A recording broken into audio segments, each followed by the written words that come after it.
একটা কথা স্যার, আমরা নীলাঝড়ে যাচ্ছি সিভিল ড্রেসে, টুরিস্টের বেশে। তোমাদের এই অবস্থা কেন? পোশাক আশাকে ঠিক নেই, নেম প্লেট পর্যন্ত উল্টে রেখেছ। মনু, এই যে কি আছো, দোকানে সাইনবোর্ড উল্টেই রাখলে ব্যবসা চলবে কেমনি? প্যান্টের চেন লাগাও। ও মোর আল্লাহ, স্যার মোগা কোনো দোষ নাই। এই থানায় জয়েন দেওয়ার পর ইউনিফর্ম পরিয়া থানার বাইরে যাই না। গত 2 বছরে 3জন সিপাহী আর 2জন ওসি ইউনিফর্ম পরিয়া বাইরে গুম হইয়া গেছে। তাই আমরাও ভাবছি আপনি আজ জয়েন করবেন না। বর্তমানে থানার দায়িত্বপ্রাপ্ত অফিসার এসআই শফি সিদ্দিকী কোথায়? Of course not sir. ওসি আমিন মোহাম্মদ, বাংলাদেশ পুলিশের বেস্ট শুটার, ডিপার্টমেন্টের অহংকার, নির্ভীক যোদ্ধা, আমাদের গর্ব। এসআই শফিক সিদ্দিকী বান্দরবান থানার বর্তমান দায়িত্বপ্রাপ্ত অফিসার। বান্দরবান এলাকায় পোস্টিং পাওয়াকে যেখানে পুলিশ ডিপার্টমেন্টের লোক দীপান্তর মনে করে, সেখানে নির্বিঘ্নে দেশের প্রতি কর্তব্য মনে করে বিনা দ্বিধায় তুমি কাজ চালিয়ে যাচ্ছ। কিন্তু তুমি সিভিল ড্রেসে কেন? ইউনিফর্ম নেই, পাহাড়ে চূড়ায় বসে সঙ্গীত চর্চা করছো। ইউনিফর্ম পরি না অন্য কারণে স্যার। এখানকার লোক প্রথমত আমাদের পছন্দ করে না, দ্বিতীয়ত পুলিশের ইউনিফর্ম পরলে আরো এড়িয়ে যায়। দেখলাম ইউনিফর্ম না পরেই যদি আমি আমার কাজটা ভালোভাবে চালিয়ে যেতে পারি, তাহলে ক্ষতি কি? অতীতের কথা ভেবে বসে থাকলে চলবে না শফিক, আমাদের সামনের দিকে এগিয়ে যেতে হবে। এদেশের শান্তি শৃঙ্খলা বজায় রাখার জন্য আমাদেরকে কাজ করতে হবে। রাইট স্যার, আমিও করার মতো কিছু কাজ রেডি করে রেখেছি। যেমন? আমার কাছে ইনফরমেশন আছে স্যার, সীমান্তের ওপার থেকে বড় একটা অস্ত্রের চালান গতকাল রাতে নীলাঝড়ায় খালাস করেছে। তার সম্পর্কে আসার আগে প্রোফাইল দেখে এসেছি। বান্দরবানের অপরাধ রাজ্যের রাজা, বিখ্যাত অস্ত্র চোরা কারবারি। তার কথায় এখানে জল পড়ে পাতা নড়ে। যেখানে অস্ত্র খালাস হয়েছে সেই জায়গাটার কি যেন নাম বললে? নীলাঝড়া। নীলাঝড়ার ব্যাপারে এখানে একটা প্রবাদ আছে স্যার, যে সেখানে জীবন নিয়ে যায় সে মরণ নিয়ে ফিরে আসে। কেউ সহজে ওপথ মারায় না স্যার। আমি ওপথ মারাতে চাই, and it is just now. Are you ready? Of course sir, I am always ready. Wow, that's good. একটা কথা স্যার, আমরা নীলাঝড়ে যাচ্ছি সিভিল ড্রেসে, টুরিস্টের বেশে।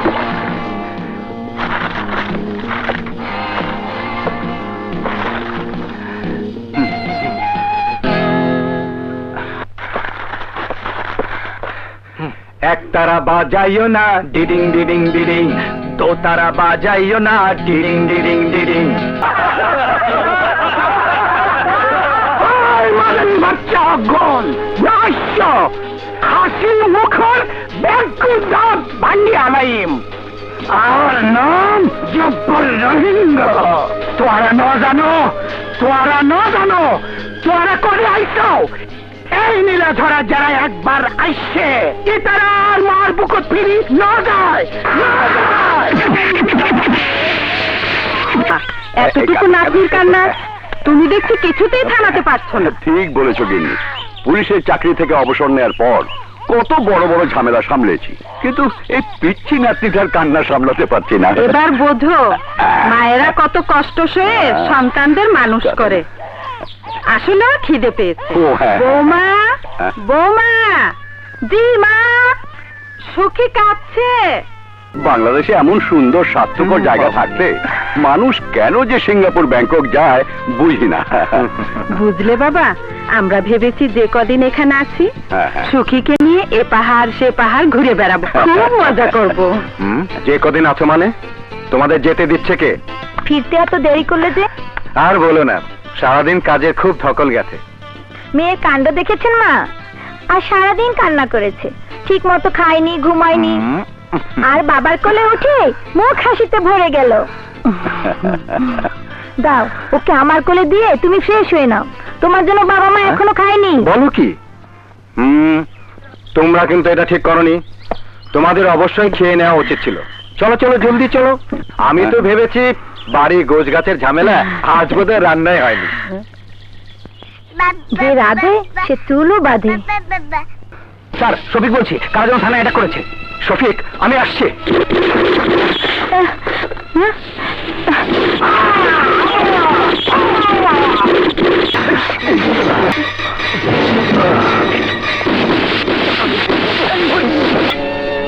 আমিনের মা, আমিন তো টেলিফোন ধরছে না। হ্যালো আমিন, আমি তোর বাবা। বাবা, হ্যালো হ্যালো।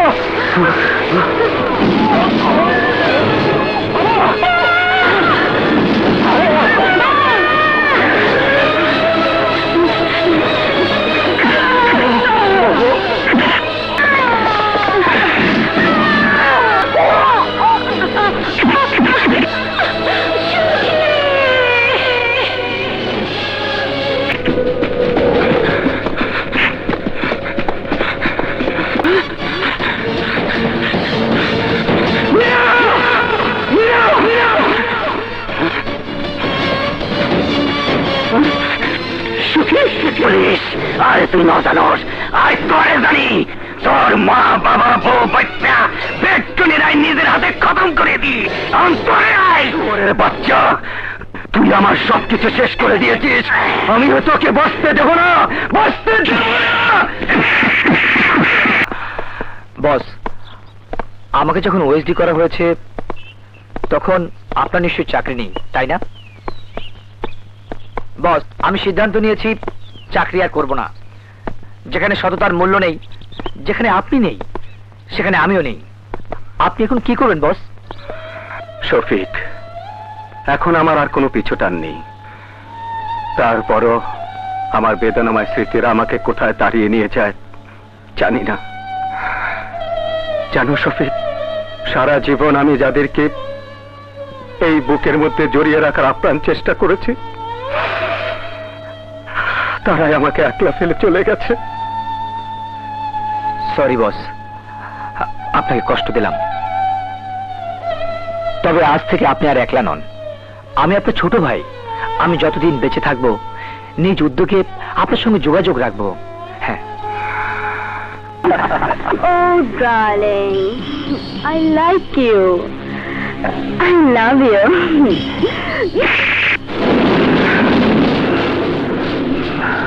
শালি, এক মিনিট ভাই জানারা, মেয়েটাকে ছেড়ে দিন। না পারলে কি করবি?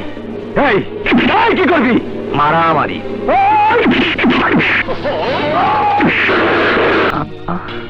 আরে বড় ভাই, আপনি?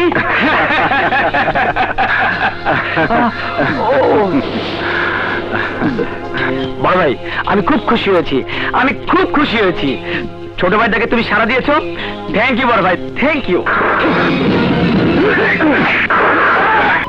আমি জানি আমি তোমাকে ভালোবাসি।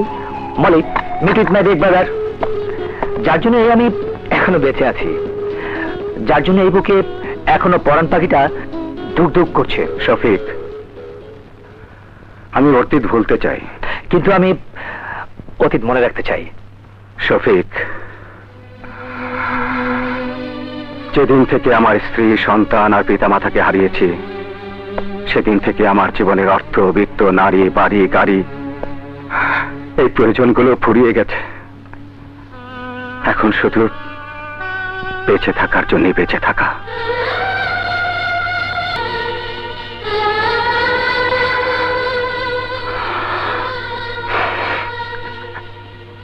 কখনো কখনো মনে হয় সেদিন যদি আমার পরিবারের আর সবার মতো এই পৃথিবী ছেড়ে চলে যেত, তাহলে বোধহয় ভালো হতো। বড় ভাই, আই এম সরি, আপনাকে কষ্ট দিলাম। আরে ওকে ম্যান, ওকে, আই এম ওকে। ও হ্যাঁ, তুমি আমাকে যেখানে নিয়ে যেতে চেয়েছিলে সেখানে চলো। এত তাড়াহুড়ার কিছু নেই, কাল সকালে সেখানে নিয়ে যাব। Very good. Haider, he is Amin Mohammad, যার কথা তোমাকে আগেই বলেছি। Okay Haider, Amin Mohammad. Nice meeting you. আমার লয়ার নাসির খান। সালাম আলাইকুম। Have some beer Shafiq. O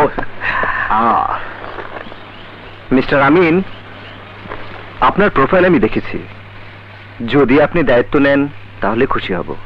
actually আমার ওয়াইফ আমাদের ফ্যামিলির সিকিউরিটি নিয়ে খুব শঙ্কা বোধ করছে।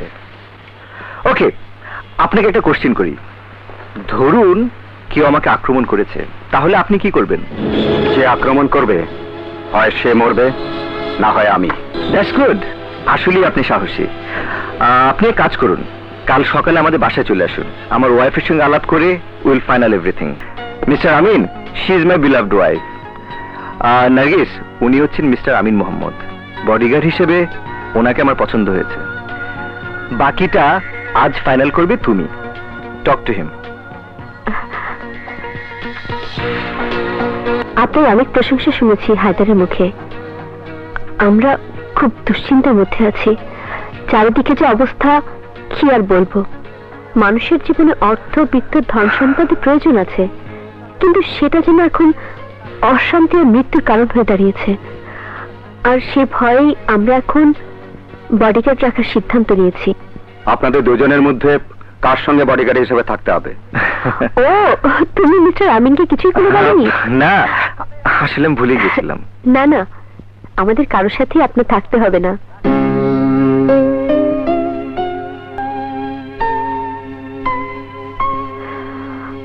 টাকা আমার মেয়ে, ওকে নিয়েই আমার যত টেনশন।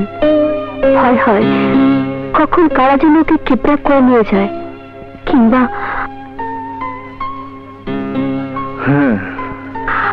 আসলে রাকার বডিগার্ড হিসেবে আপনাকে আমরা রাখার চিন্তা ভাবনা করেছি।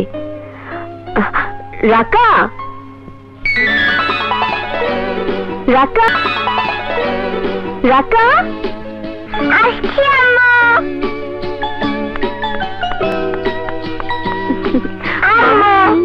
উনি তোমার বডিগার্ড মিস্টার আমিন মোহাম্মদ। ও আচ্ছা, হাই। আপনার নামটা খুব সুন্দর, মিস্টার আমিন মোহাম্মদ। তবে আমি তো ছোট মানুষ, তাই আপনাকে ছোট করেই ডাকবো। এই পান্ডা পুতুলটা আমার সবচেয়ে প্রিয়। আমার তো কোনো বন্ধু নেই, তাই ওকে আমি বন্ধু বলে ডাকি। আপনাকেও আমি বন্ধু বলে ডাকবো, কেমন? মিস্টার আমিন, আপনার যদি কোনো সমস্যা না থাকে তবে আজ থেকে আপনি কাজে জয়েন করতে পারেন। না, আমার কোনো সমস্যা নেই। বাইরে আমার লাগেজ আছে শফিকের গাড়িতে, নিয়ে আসি। ওকে মামুনি, এবার তুমি ভিতরে যাও।